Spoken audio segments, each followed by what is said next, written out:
tarde a todos os nossos amados e preciosos ouvintes do nosso grupo Estudo Bíblicos e Evangelismo e também da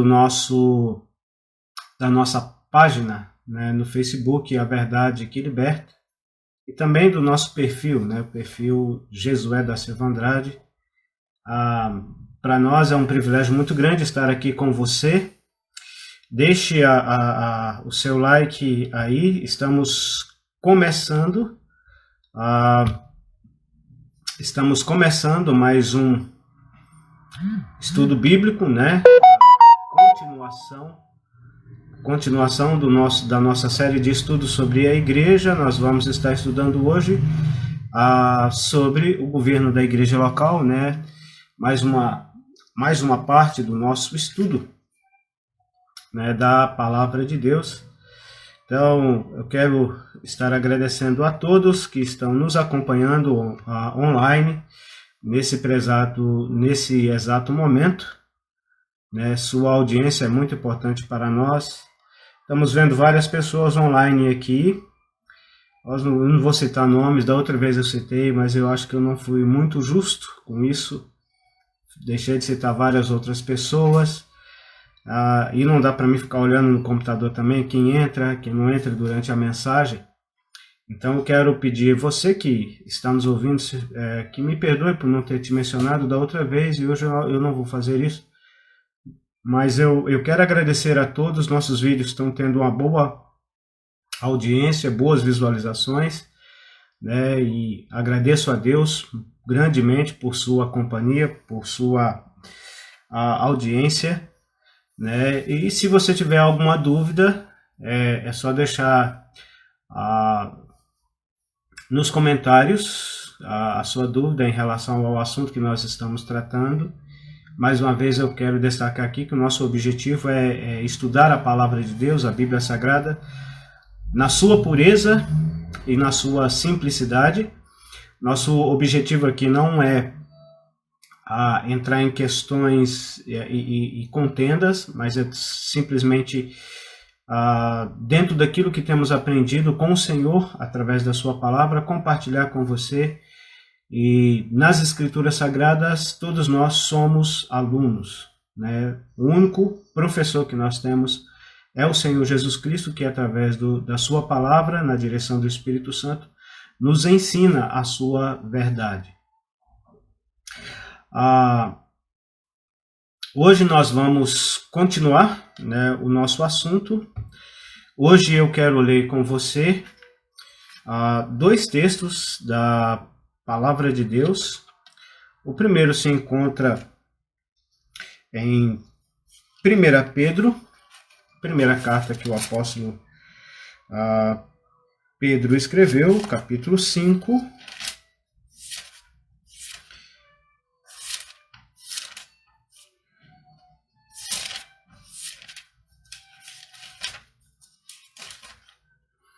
Primeira Pedro, capítulo 5.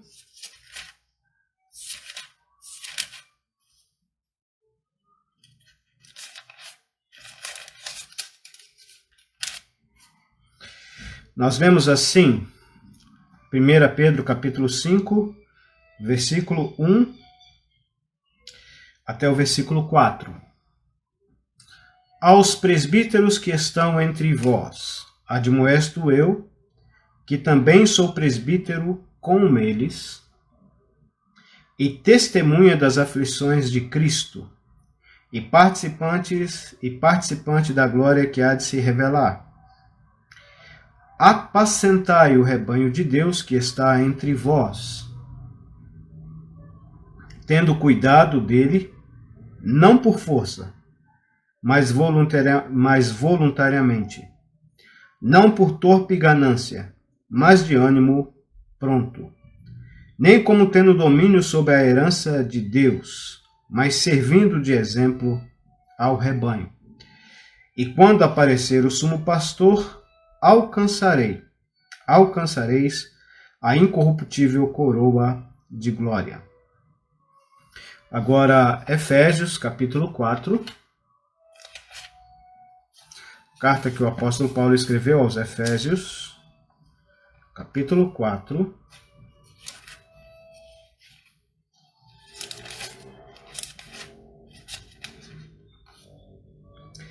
e o versículo 11, falando do Senhor Jesus Cristo, dando os dons à igreja, né, na distribuição dos dons à igreja.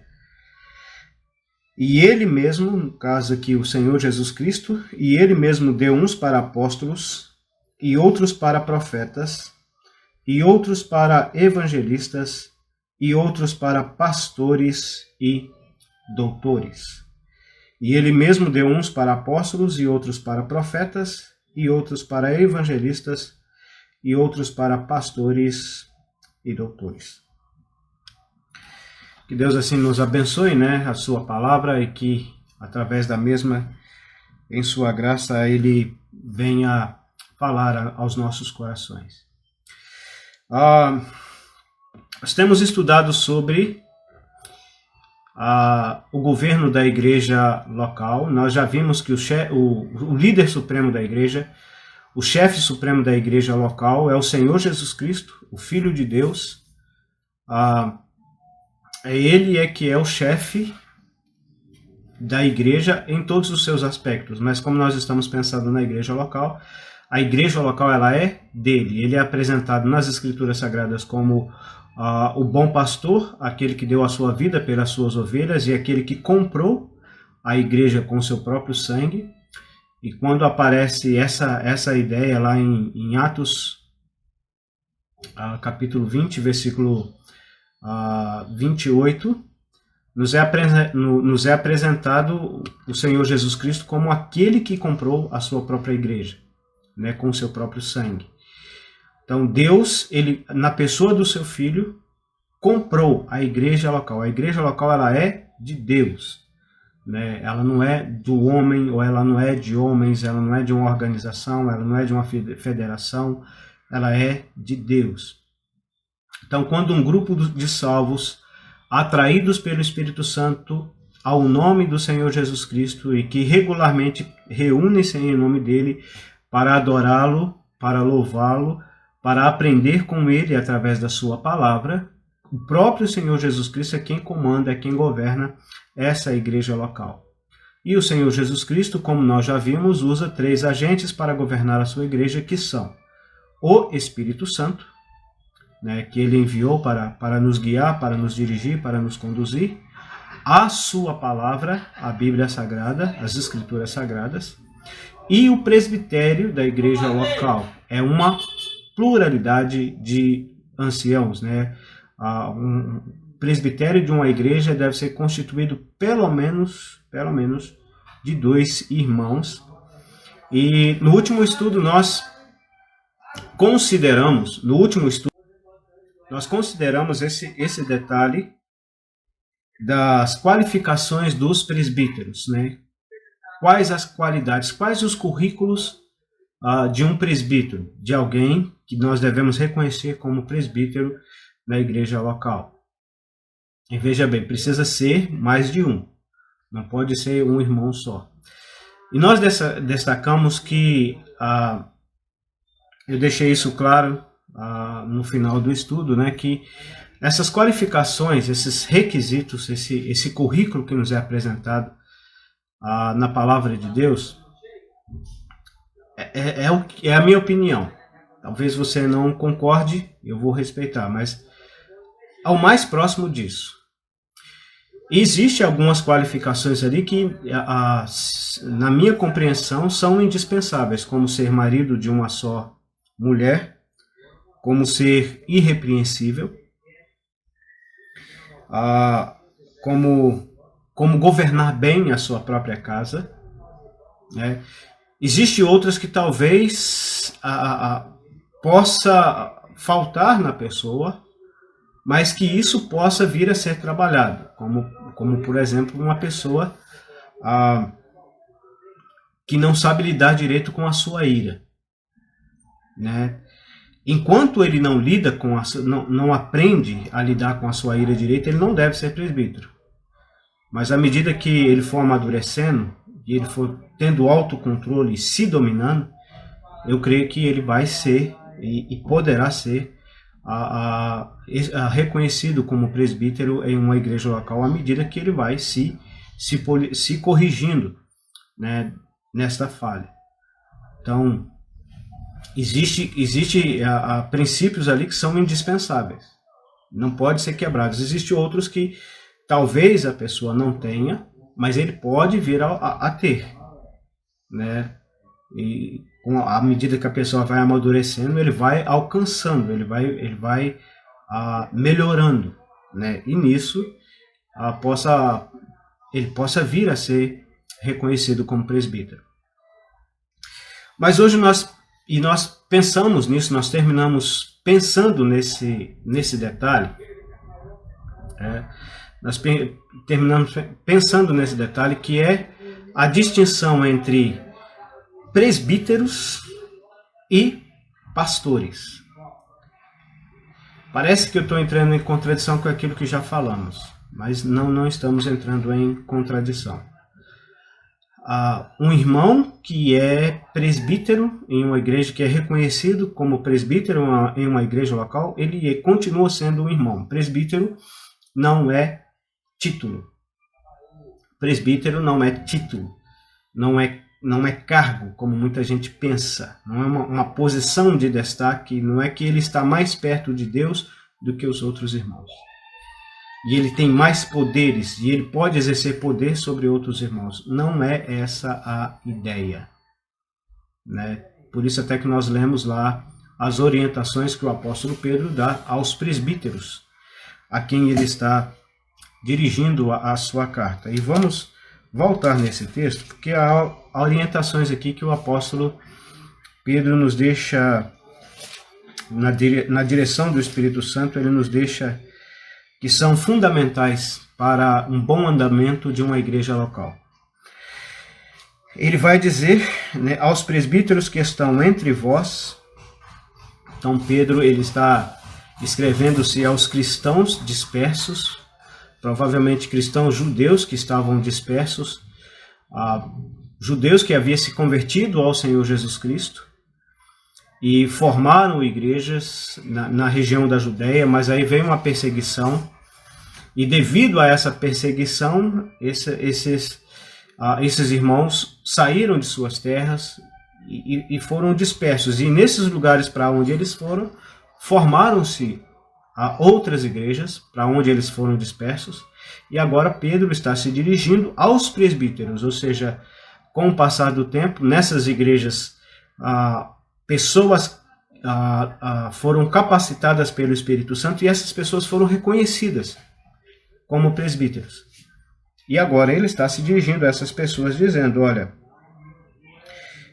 admoesto eu, que sou também presbíteros com eles, ou seja, junto com eles. Ele não fala como eles, mas é com, ou seja, junto. Eu acho interessante isso aqui. E aqui está falando, é um apóstolo. Era alguém que era detentor de autoridade apostólica, mas você observa isso aqui, né? Então você vê que essa história de hierarquia, de postos, de posições no cristianismo de hoje, não existia no cristianismo primitivo, porque o apóstolo Pedro aqui, que é um apóstolo, ele não está falando que eu sou apóstolo e eles são presbíteros, ele está dizendo eu sou presbítero com eles. Porque o apóstolo Pedro, embora ele era um apóstolo,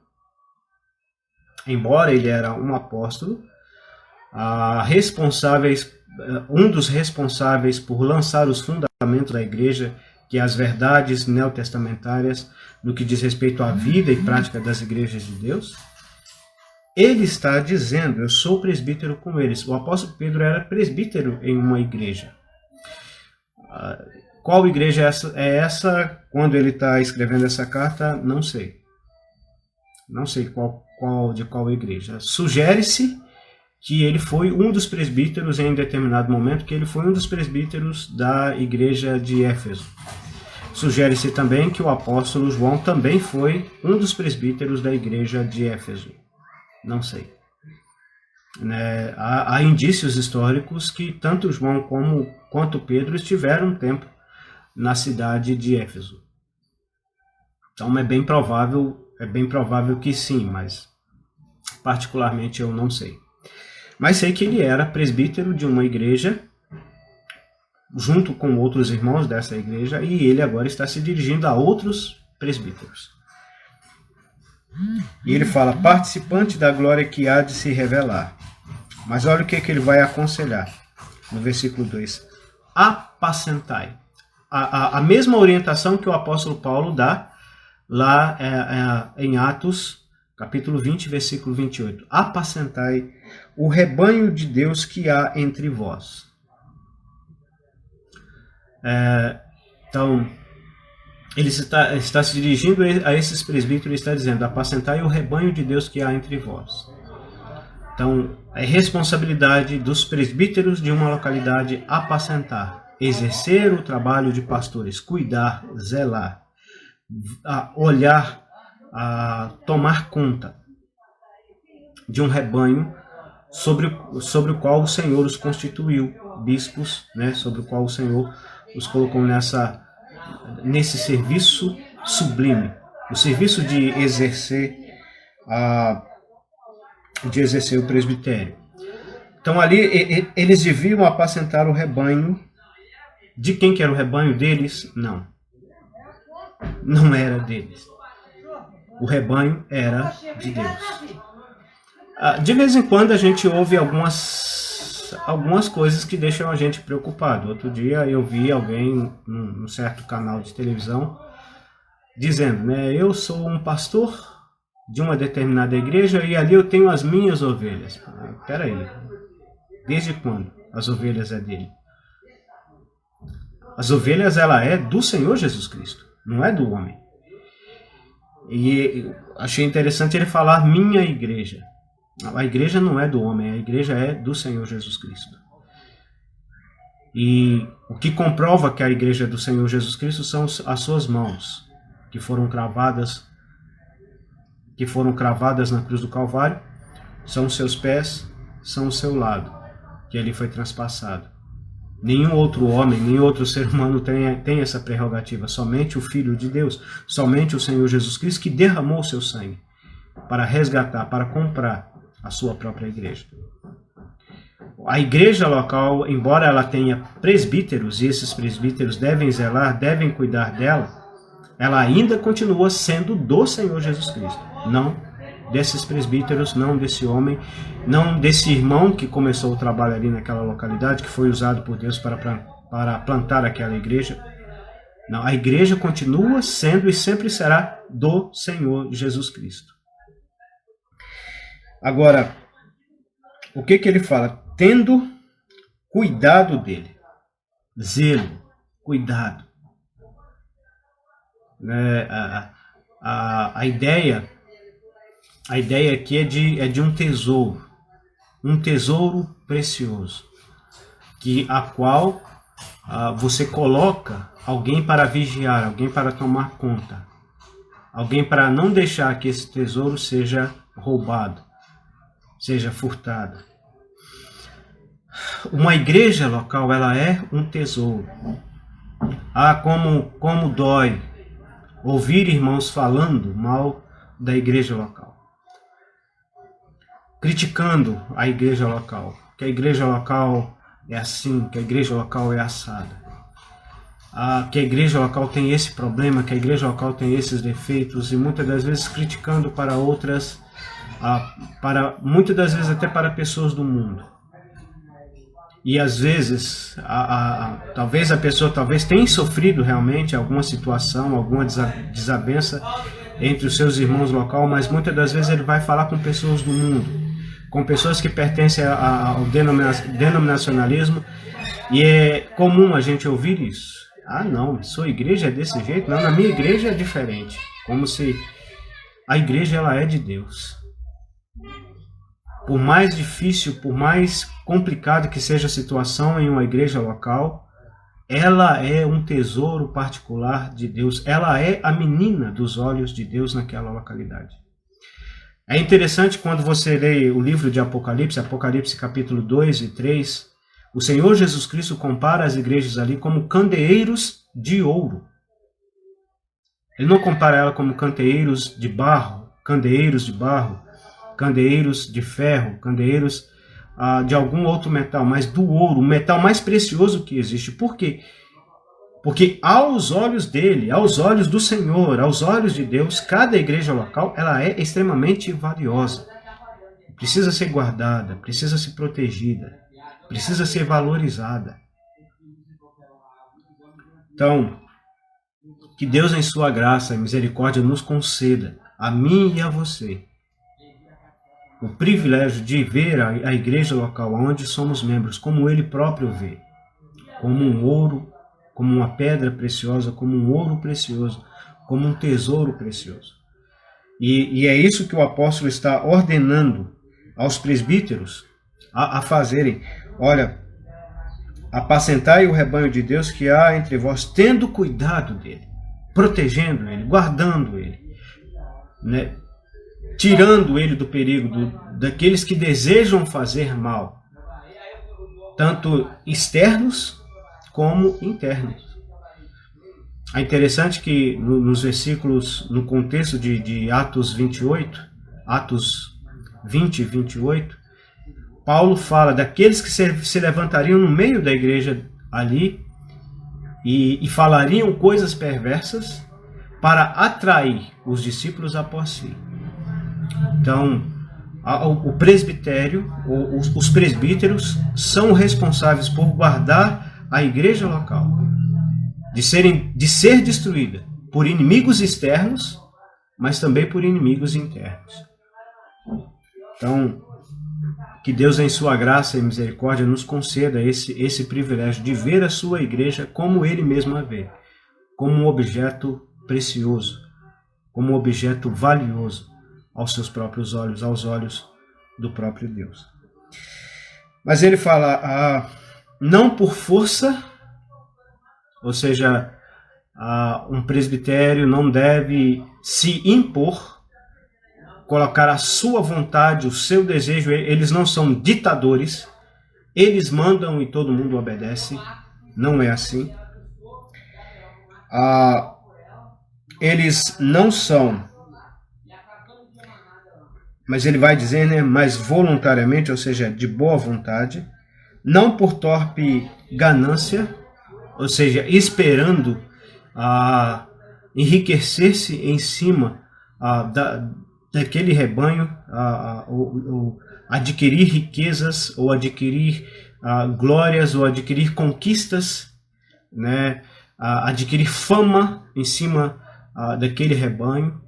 E é estranho, às vezes a gente ouvir isso, né, de pessoas que até fulano vinha para a nossa igreja, a igreja tinha tantos membros, depois que ele veio a igreja aumentou, cresceu, e muitas das vezes fala-se em números de pessoas, mas muitas das vezes não números de salvos, de pessoas que realmente nasceram de novo.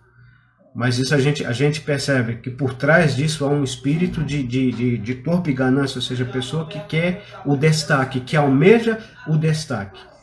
Nós devemos tomar cuidado disso e um presbítero e os presbíteros não devem fazer o trabalho deles por torpe ganância, mas de ânimo pronto, não querendo nada em troca, mas fazendo de boa vontade. Voluntariamente fala dessa entrega, mas de ânimo pronto, ou seja, sem querer receber nada em troca. Sabe? Voluntariamente traz a ideia de aquele que vê o serviço, não precisa alguém pedir, mandar ele fazer, mas ele faz de livre e espontânea vontade. Aquela pessoa que tem boa vontade para fazer as coisas. E faz sem esperar o tapinha nas costas, o agradecimento, né? Sem esperar ser reconhecido. Faz porque ele se vê, embora ele tenha que fazer voluntariamente, mas ele está fazendo aquilo que ele precisa fazer. E é alguém que se dá, que se doa, sem querer receber alguma coisa em troca. Esse é um presbítero, é assim que deve agir um presbítero, é assim que nos é ensinado na palavra de Deus. Não como tendo domínio sobre a herança de Deus. como tendo domínio, como tendo direitos, exigindo direitos. E nos nossos dias isso tem sido bem complicado. Há pessoas que acham que têm o direito. Eles têm o direito de exigir da igreja, ou da igreja onde eles exercem o presbitério, exigir valores, exigir moradia, exigir respeito. Não é assim. Mas ele fala, mas servindo de exemplo. Como que é um governo de um presbítero? Não é através da imposição da ordem, não é através da torpe ganância, né, de querer receber algo em troca, não é através de exercer o domínio, como se a igreja fosse propriedade dele, mas é servindo de exemplo, de modelo. À medida que ele vive dentro do centro da vontade de Deus, os membros daquela igreja local irão reconhecer e irão procurar imitar o seu exemplo, o seu modelo. Aquela solene frase que Paulo fala, né? Sede meus imitadores como eu sou de Cristo. Um presbítero é alguém que procura imitar o Senhor Jesus Cristo e logo ele será imitado.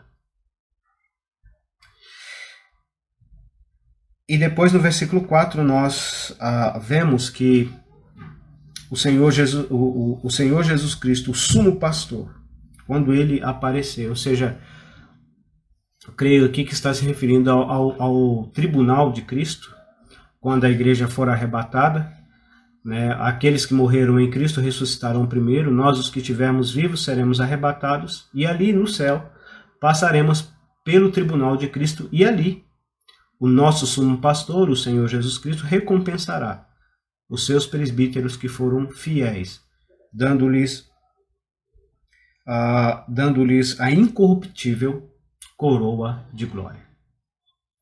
Que felicidade, né? Que alegria, que privilégio para aqueles que são presbíteros e que exercem o seu ministério da melhor maneira possível, com a maior fidelidade possível ao Senhor, porque o Senhor há de recompensá-los. Mas aqui temos visto, mais uma vez, o que são os presbíteros. Mas existe uma confusão em relação ao dom que é mencionado em Efésios, capítulo 4, que é o dom de pastor, como nos diz lá no versículo 11. E ele mesmo, o Senhor Jesus Cristo, deu uns para apóstolos, e outros para profetas, e outros para evangelistas, e outros para pastores e doutores. Na distribuição dos dons espirituais, não é nosso assunto, mas a gente vai ter que dar uma pincelada nisso. Existem aqueles dons que são fundamentais, foram dados por Deus para estabelecer o fundamento da igreja. Existem os dons que foram dados como sinais, que foram para evidenciar, para comprovar que realmente essas pessoas que lançaram o fundamento da igreja foram realmente usados por Deus. Esses sinais serviram como credenciais para autenticar o serviço que eles fizeram. E existem os dons permanentes, ou seja, aqueles dons que foram dados no início da igreja, estão sendo dados no presente momento e será dados até quando o Senhor vir buscar a sua igreja, que é os dons que são mencionados aqui, né? Evangelistas, pastores e doutores ou mestres. Isso vai depender da sua tradução. Tem tradução que vai trazer doutores, outra tradução que vai trazer mestres. Mas apóstolos e profetas, né, são aqueles dons que foram dados para lançar o fundamento da igreja. E esse fundamento da igreja são as cartas do Novo Testamento. Em Atos dos Apóstolos, nós vemos as práticas da igreja primitiva, e aquilo ali nós encontramos exemplos daquilo que nós podemos praticar, né, como igrejas locais, igrejas que estão reunidas ao nome do Senhor. E nas cartas apostólicas nós encontramos os ensinos relacionados à Igreja de Deus, à vida e à prática da Igreja de Deus. A fé cristã, os alicerces da fé cristã, como, por exemplo, a pessoa e obra do Espírito Santo, a posição da Igreja, o estado da Igreja, as duas naturezas do crente, do salvo, né, daquele que foi salvo por Cristo, e outros princípios mais. A maneira da Igreja reunir, a distinção entre a Igreja universal e a Igreja local, como nós já vimos. Então, esses princípios, esses fundamentos foram lançados e se encontram nas verdades reveladas do Novo Testamento. E os dons que foram dados por Deus foram os dons de apóstolos e profetas. Então não há mais necessidade hoje nem de apóstolos e nem de profetas. Não existe hoje pessoas que têm revelações, que têm visões de Deus, porque a revelação de Deus foi encerrada no livro de Apocalipse, quando Deus, na sua palavra, deixa bem claro que nós não podemos acrescentar aquilo que está escrito e nem tirar aquilo que está escrito. Os dons hoje que Deus continua dando à sua igreja, no caso, são os dons de evangelistas, pastores e doutores. E nesse caso aqui, a igreja, no contexto de Efésios capítulo 4, não é a igreja local, é a igreja universal. E nesse caso, esses irmãos, a esfera de atuação deles é dirigida pelo próprio Espírito Santo. É o Espírito Santo que irá guiá-los, né? Os evangelistas mostrando, abrindo a mente, a visão do evangelista para um campo missionário. Pode ser no estrangeiro, pode ser regional, né? Pode ser no próprio país onde esse irmão vive, pode ser, por exemplo, na área de presídios, pode ser na área de hospitais, pode ser na área de periferia, enfim, é amplo a área aonde é estendida o ministério do evangelista. Ele é um irmão, mas a função dele, Deus irá usá-lo como um evangelista, aquele que vai espalhar as boas notícias da salvação em Cristo Jesus. Em alguns lugares, em alguns grupos religiosos, evangelista é um cargo abaixo de pastor. Primeiro a pessoa se torna um evangelista e depois, com o passar do tempo, ele vem a virar pastor. Isso não é bíblico. Evangelista, nas Escrituras Sagradas, é um serviço, é alguém que recebe um dom, uma capacidade para evangelizar os perdidos. E isso pode ser usado tanto no púlpito, ou seja, uma pregação pública, numa conferência, onde o objetivo dessa conferência é atrair pessoas não salvas para ouvirem a mensagem do Evangelho, para ouvir a palavra de Deus, como também o evangelismo pessoal. O evangelismo pessoal. E nesse caso do evangelista pessoal, é aquele irmão que tem aquela habilidade de chegar perto da pessoa e, dentro de um assunto, qualquer assunto, ele levar essa pessoa para o Evangelho. Ele consegue cativar a mente da pessoa e levar essa pessoa para o Evangelho, apresentando ela a necessidade dela arrepender de seus pecados e crer no Senhor Jesus, recebendo Ele como Senhor e Salvador.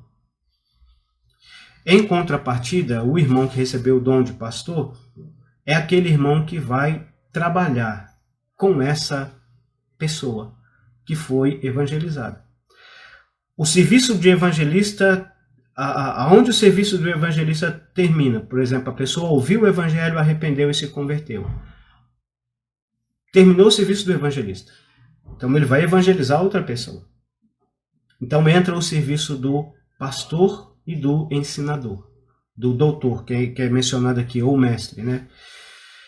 Então eles vão discipular essa pessoa, ensiná-la as verdades concernentes à vida cristã, à fé cristã, e ajudá-la a desenvolver a sua vida espiritual. Alguns acreditam que pastor pastor e ensinador é o mesmo dom. Particularmente, eu vou dizer a minha compreensão, eu creio que são dons distintos. Eu conheço irmãos que são excelentes ensinadores, mas eles não são pastores. Se falar para esse irmão e fazer uma visita para alguém que, por exemplo, caiu em pecado, é perigoso ele ir e não ajudar essa pessoa a ser restaurada, mas antes deixá-la mais ferida ainda. Então ele não tem dom de pastor. Já aquele irmão que ele é pastor, ele que tem o dom de pastor, é aquele irmão que ele vai àquela pessoa que caiu em pecado.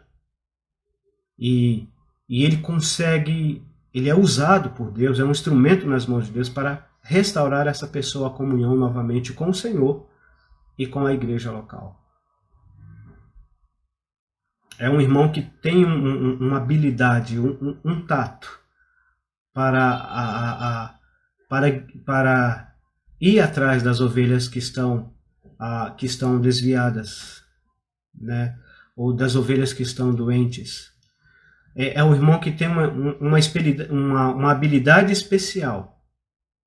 Uma habilidade especial para ajudar aqueles que estão em conflitos na igreja local. É um irmão que sabe escolher o alimento correto, o remédio correto, no momento correto. A gente poderia ficar aqui horas falando do serviço de pastor, mas é um irmão que recebeu um dom. Quase sempre, um irmão que tem o dom de pastor será escolhido como um presbítero na igreja local. Porém, o serviço de pastor não será limitado somente à igreja local onde ele é membro. A função de pastor, sim. A função de presbítero, sim. É somente na igreja local onde ele é membro. Por exemplo, o presbitério da igreja daqui de Manhuaçu só tem autoridade para pôr em disciplina irmãos que são membros da igreja de Manhuaçu. Por exemplo, quando o irmão cai em pecado e esse pecado traz escândalo para a igreja local, para o nome do Senhor Jesus Cristo e para a igreja local, a igreja local, o presbitério da igreja local tem autoridade diante do Senhor para pôr esse irmão em disciplina, afastando ele da comunhão da igreja local. Eles vão cuidar desse irmão, né? Vão tratar dele, vão cuidar dele, mas eles têm autoridade para colocar esse irmão da igreja local em disciplina. Aí, um irmão de uma outra localidade cometeu pecado. É aquela localidade, é os irmãos daquela igreja local, os presbíteros daquela igreja local que tem que colocar aquele irmão em disciplina. Mas a igreja local não tem um presbitério. Então, a igreja local ela tem que tomar atitudes diante disso. O máximo que o presbitério de uma igreja local pode fazer, principalmente com a outra igreja que talvez não tenha um presbitério, o máximo que pode fazer é aconselhar dentro da palavra de Deus, orientar dentro da palavra de Deus as decisões que devem ser tomadas. Um pastor, um irmão, eu vou deixar isso bem claro, um irmão que tem dom de pastor, quando ele vai a convite, né, movido pelo Senhor, pelo Espírito Santo para uma localidade, ajudar no ministério nessa localidade, ali ele não vai colocar alguém em disciplina, afastar alguém da comunhão da igreja. Ele vai ali para ajudar aquela pessoa ou aqueles irmãos diante da dificuldade da compreensão de um texto ou diante da dificuldade de um problema que eles têm. Ele vai simplesmente dar aconselhamento. Vai lá na Titi Sibeli, então. Vai aqui, ó, na rua, senão você vai pingar no negócio e pisar no barro. Ele vai simplesmente dar aconselhamento. Tá tendo pessoas gritando aqui na porta da minha casa. Tá difícil. Desculpa, é assim mesmo. Mas então esse aqui é o caso. A pessoa, o irmão que que tem o dom de pastor. O irmão que tem o dom de pastor, o máximo que ele pode fazer em uma localidade a qual ele está ali a convite, né, ou mesmo na direção do Espírito Santo, é aconselhar, mostrar dentro das Escrituras o que deve ou não ser feito, aconselhar aquela pessoa, orar por aquela pessoa, ajudar aquela pessoa com oração, né, orando por aquela pessoa, mas o máximo que ele pode fazer é isso. Ele não tem autoridade para pôr alguém em disciplina, para tomar decisões. Isso não é função dele. Aliás, eu vou entrar num assunto aqui que é muito comum acontecer no nosso meio. Uma igreja local reconhece alguém como missionário por tempo integral. Eu pretendo falar sobre isso numa outra oportunidade. Mas um irmão que foi capacitado pelo Senhor para um ministério, né? Evangelista, pastoreio, ensino, independente. Ele foi capacitado pelo Senhor, chamado pelo Senhor para exercer essa função. É um irmão zeloso, cuidadoso, e à medida que ele vai se dedicando, vai se consagrando ao Senhor, ele sente a necessidade de dedicar exclusivamente a isso. A igreja reconhece esse irmão e recomenda esse irmão à obra missionária, ou a dedicar-se exclusivamente à obra de Deus. Obra missionária, vou dizer isso aqui, talvez muita gente não vai concordar, mas obra missionária não está relacionada somente a enviar pessoas para o exterior. Tem-se a ideia de que missionários de verdade são aqueles que estão pregando lá nos índios, lá para os índios, ou lá no Iraque, ou lá no Irã, ou lá na África, ou lá não sei na onde. Não. Esses irmãos, o campo para o qual o Senhor os chamou, realmente, eles são missionários. Não é que eles não são missionários, sim. Mas aquele irmão que trabalha, que foi chamado pelo Senhor e atua na localidade dele, junto à igreja local, ou que atua no nosso país, ou que atua no Nordeste, ou que atua aqui na região Sudeste, são missionários também. Não são só aqueles que estão lá fora. Os daqui também são missionários também. Mas a gente percebe uma certa, né, uma certa inclinação para dizer que aqueles lá são e os de cá não são. Aliás, todo verdadeiro cristão, mesmo que ele trabalhe com as próprias mãos para o seu sustento, ele é um missionário. Ele é alguém salvo pelo Senhor Jesus Cristo, chamado pelo Evangelho, ele recebeu pelo menos um dom espiritual e ele precisa exercer esse dom espiritual. Mesmo que seja por mais simples. E ao fazer isso, ele está fazendo para o Senhor, ele está exercendo uma função, uma missão para o seu Senhor e Salvador, que o resgatou com o seu próprio sangue. Quero deixar isso bem claro. Só que o que acontece, às vezes, quando esse irmão, devido à proporção do seu ministério, por exemplo, o evangelista, e ele vê que precisa se dedicar exclusivamente, depois de muita oração e consideração diante do Senhor sobre esse assunto, e a igreja junto com esse irmão o recomenda. Algumas pessoas têm entendido isso errado e acham que essa pessoa tem autoridade para chegar em igrejas locais e mudar as coisas nas igrejas locais, e não tem. Quando Paulo fala em Filipenses, né, como nós lemos, Filipenses capítulo 1, né, Paulo e Timóteo, servos de Jesus Cristo, a todos os santos em Cristo Jesus que estão em Filipos, com os bispos e diáconos. Bispos, mesmo que presbíteros, né, são palavras intercambiáveis, nós já vimos isso, mas diáconos, servos. Aquilo que nós chamamos de obreiros de tempo integral ou missionário, o serviço deles está relacionado a diaconato e não a presbitério. Aliás, um missionário ou um obreiro por tempo integral, ele deve ter atrás dele uma igreja local que o recomendou e ele deve responder a essa igreja local. Ele é alguém que está debaixo da autoridade de uma igreja local, é a igreja que o recomendou. Então ele é um servo das igrejas e não é alguém que manda nas igrejas. A gente tem visto isso acontecendo. Pessoas, porque receberam esse título, né, de obreiro por tempo integral, de missionário, agindo como se mandassem nas igrejas. Eles não mandam nas igrejas. Eles são servos das igrejas. E ele está debaixo da autoridade de uma igreja local. E essa igreja local pode afastá-lo do ministério, se assim for necessário, caso ele cometa um pecado, caso ele infrinja, caso ele peque contra os princípios estabelecidos da palavra de Deus, principalmente em relação à obra de Deus. Ele é alguém que tem que responder a uma igreja local.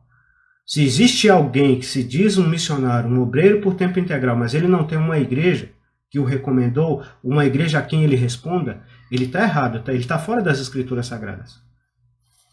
Ele está fora dos princípios bíblicos que as escrituras sagradas estabeleceu em relação a isso. Então, aquilo que chamamos de missionário ou de obreiro por tempo integral está mais relacionado ao diaconato e não ao presbitério. A gente precisa destacar aqui porque é diferente. O irmão que é presbítero, ele é na igreja local. O irmão que recebeu o dom de pastor, ele é um serviço, pastoreio é um serviço que ele vai prestar à igreja local a qual ele é membro. Mas ele também pode ser usado pelo Senhor para ajudar irmãos que se encontram em conflitos, em dificuldades, em adversidades, em outras áreas, em outras religiões, em outras regiões.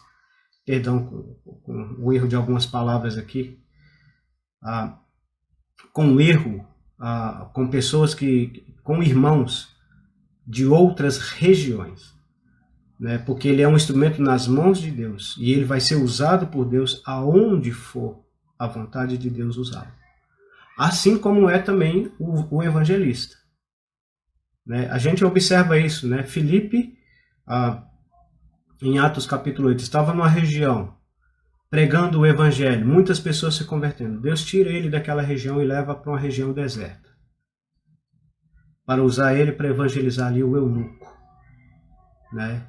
O eunuco, uma única alma, e ele evangeliza aquele eunuco ali. Nos nossos dias ele poderia perguntar, mas Senhor, você vai me tirar dessa região onde eu estou pregando, várias pessoas estão se convertendo e vai me trazer para o deserto? Mas ali no deserto havia uma alma que precisava ser salva. Então você percebe, ele sendo usado pelo Senhor naquela região, e o Senhor o tirando daquela região e o levando para o deserto. Assim também será o irmão que é o irmão que tem o dom de pastor. Assim será também o irmão que tem o dom de ensinador. Ele vai exercer a sua função na igreja local onde ele é membro. E ele será uma bênção na igreja local. Mas Deus pode tirá-lo, conforme for a necessidade, tirá-lo daquela localidade e levá-lo para outra localidade. Conforme assim for a necessidade, de acordo com os desejos, os projetos, os desígnios do Senhor. Por isso que cada membro da igreja local, cada irmão, cada irmã precisa ter um profundo,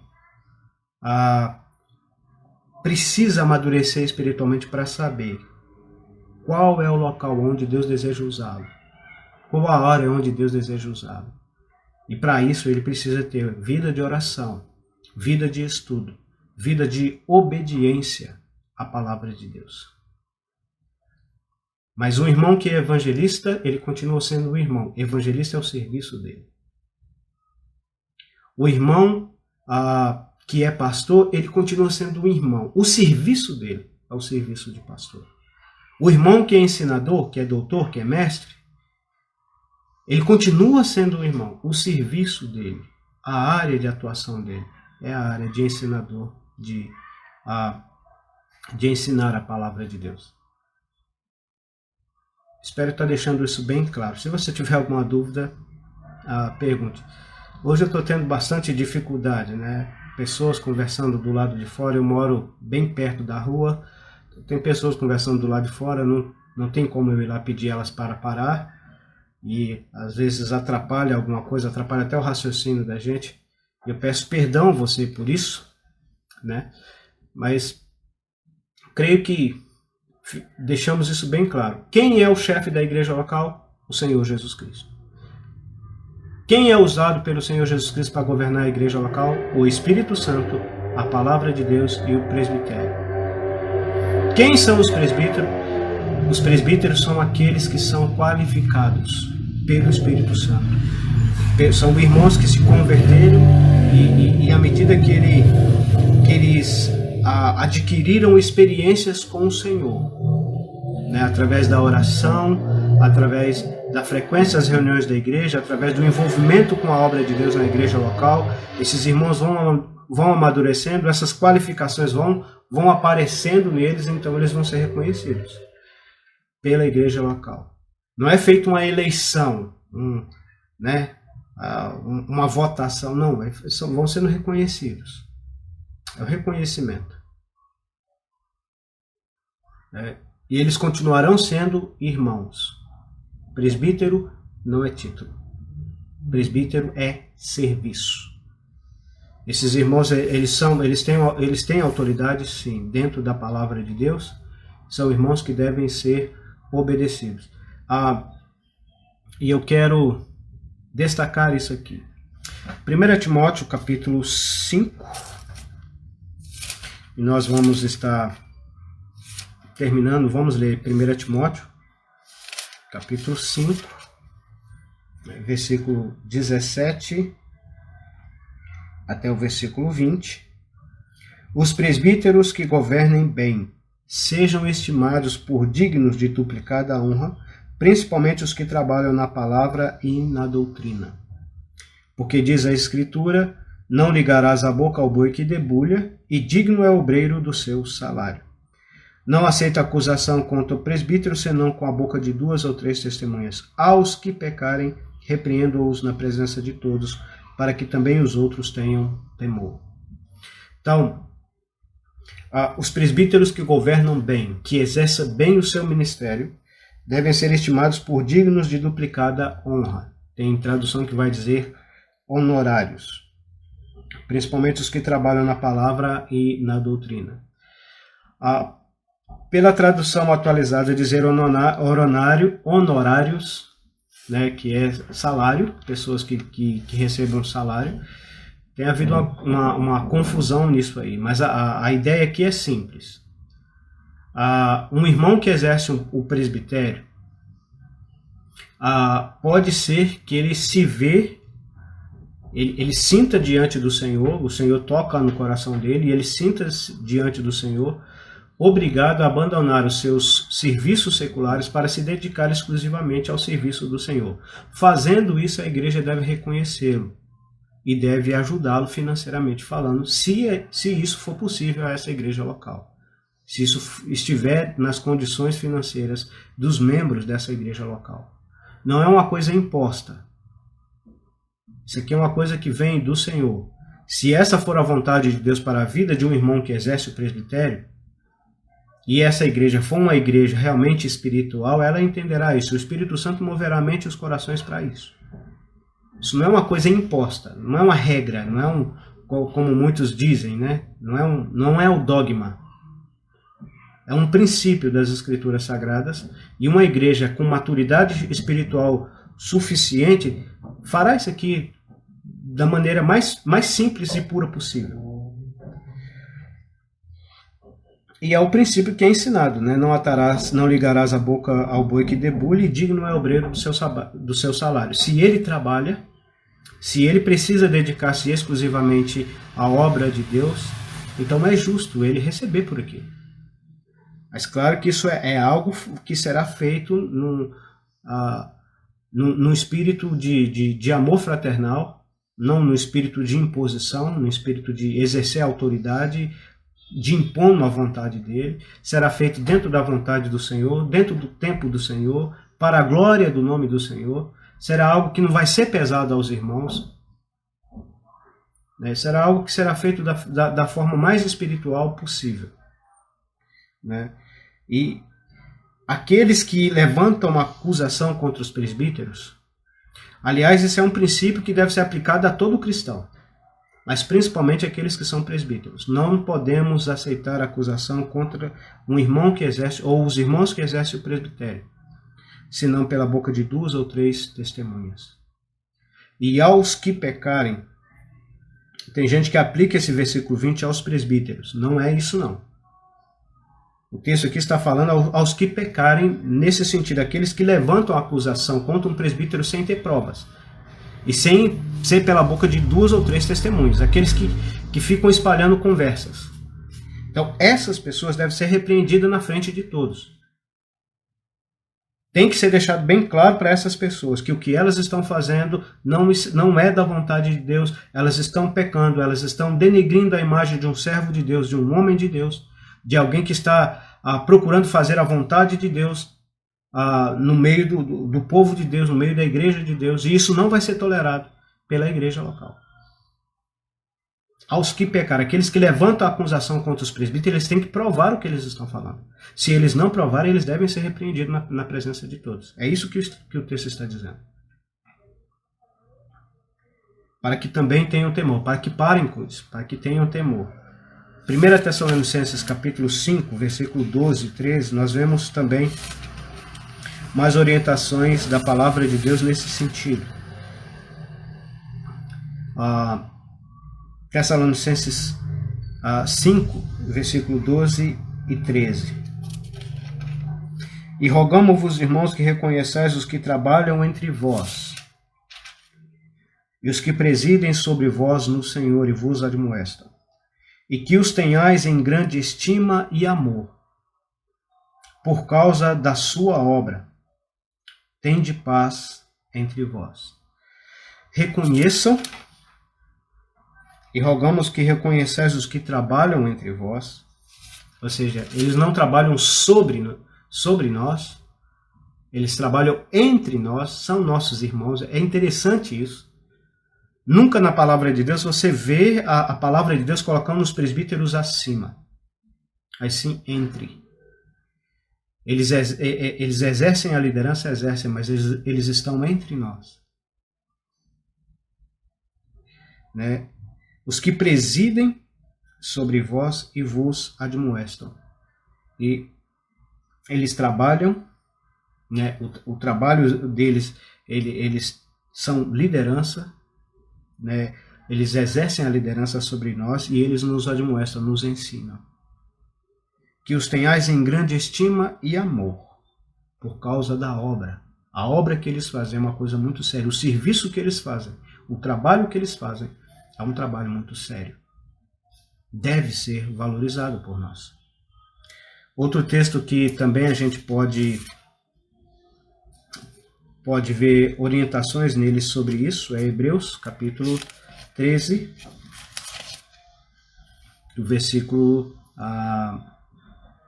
7.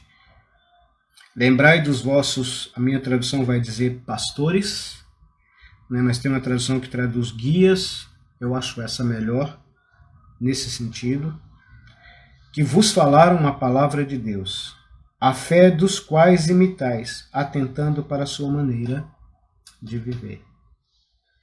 Interessante isso. Atentando para a sua maneira de viver.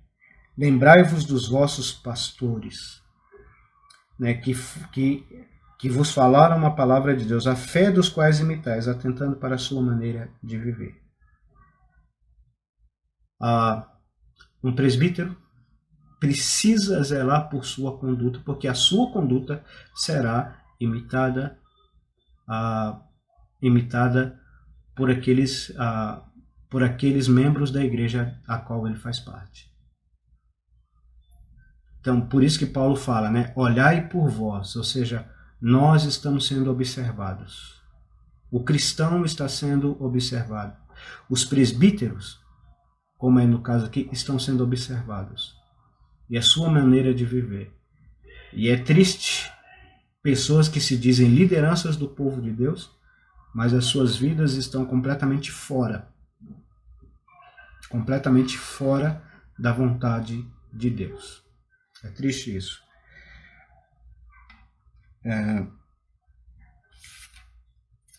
Versículo 17: obedecei a vossos guias e sujeitai-vos a eles, porque velam por vossa alma, como aqueles que hão de dar conta delas, para que façam com alegria e não gemendo, porque isso não vos será útil. Tem uma coisa que precisa ser corrigida nesse texto aqui. Não é no texto em si, né? Mas na ideia errada que as pessoas fazem. Eu já tive conversando com muitas pessoas, nossa hora já deu, mas eu preciso falar isso aqui, onde você apresenta uma verdade das Escrituras Sagradas que não é obedecida por elas e respectivamente por sua religião, e ela fala: o meu líder religioso me ensinou dessa maneira e ele vai dar conta da minha alma. Não é isso que esse texto está ensinando. A Bíblia é clara que cada um dará conta de si mesmo diante de Deus. Mas o que esse texto está querendo dizer? Está querendo dizer que aqueles que são levantados por Deus, pelo Espírito Santo, como presbíteros em uma igreja local, eles têm uma responsabilidade muito grande. Do irmão mais humilde, mais simples, né? Embora não deveria haver essa distinção entre nós, de forma alguma, né? Desde aquele irmão mais humilde, mais simples, até aquele irmão mais destacado, cada um desses irmãos será a vida, a conduta, o exemplo, o testemunho será cobrado no tribunal de Cristo sobre os presbíteros. Eles vão receber os seus galardões baseados no serviço que eles prestaram à igreja local. A cada um dos membros da igreja local. Ou deixarão de receber os seus galardões por causa daquilo que deixaram de fazer, de zelar por cada membro da igreja local e pela igreja local como um todo. É isso que o texto está dizendo. Está dizendo a responsabilidade. Eles velam por vossas almas, cuidam das vossas almas, como quem há de prestar contas, e eles vão prestar contas. Mas não é que você, diante da desobediência clara da palavra de Deus, daquilo que a palavra de Deus ensina, você vai poder jogar a culpa no presbítero, ou no missionário, ou naquele que ensinou, ou naquele que começou o trabalho naquela localidade, ou como as denominações usam, no pastor, né, ou no padre, ou no reverendo. Não. Você vai dar conta de você. E se a palavra de Deus ensina uma verdade, e você passa por cima dessa verdade, joga ela para trás, você simplesmente está procurando alguém para jogar a culpa, mas você é responsável. Cada um vai dar conta de si. Os presbíteros darão conta no sentido de que eles têm um trabalho, Deus colocou um trabalho nas mãos deles, e se eles forem negligentes, Deus vai cobrar deles no tribunal de Cristo. Assim como Deus irá recompensá-los no tribunal de Cristo. E é interessante como que o texto diz, como quem hão de prestar contas. O texto não diz, eles vão prestar conta das suas almas, ou seja, vocês irão para o céu. Não é isso que o texto está dizendo. E eles irão para o inferno porque falaram coisas que não deviam. Não é isso que o texto está dizendo. Cada um vai dar conta de si mesmo. E aliás, isso aqui a gente está falando de galardão, não é de salvação. Tá? Só que muita gente usa esse texto aqui. Eu estou dizendo isso porque eu já falando de salvação para uma pessoa, ela citou esse texto. E não é. Salvação é em Cristo e pela obra redentora de Cristo na cruz do Calvário. Isso aqui está falando de galardão. Da recompensa que Deus dará aos seus servos fiéis. E aqueles que perderão por as suas recompensas serão salvos? Sim, porque a salvação é pela graça manifesta na pessoa e obra de Cristo. Mas perderão seus galardões, os seus privilégios, por desobedecerem princípios claros da palavra de Deus. nós devemos sujeitar os nossos guias, mas essa sujeição é no Senhor. É dentro da vontade do Senhor estabelecida na sua palavra. Sujeitai aos vossos guias, porque eles velam por vossa alma, como aqueles que hão de dar conta delas. Agora, por quê? Para que façam com alegria. Ao submeter-nos aos nossos presbíteros, aos presbíteros da igreja local,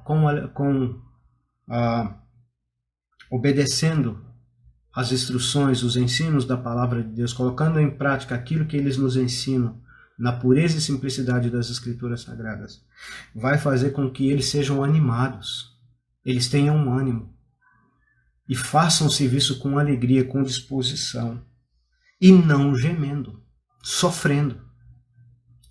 E nesses dias, como servos de Deus fiéis têm sofrido, têm chorado, lágrimas de sangue diante de Deus, por causa da desobediência, por causa da rebeldia, por causa da apostasia no meio do povo de Deus. Como os presbíteros, aqueles que realmente são presbíteros, levantados por Deus nas igrejas locais, como eles têm sofrido, como eles têm gemido, por causa da desobediência, por causa da rebeldia, por causa da apostasia do povo de Deus. E isso não nos é útil. O texto é bem claro aqui, é algo inútil.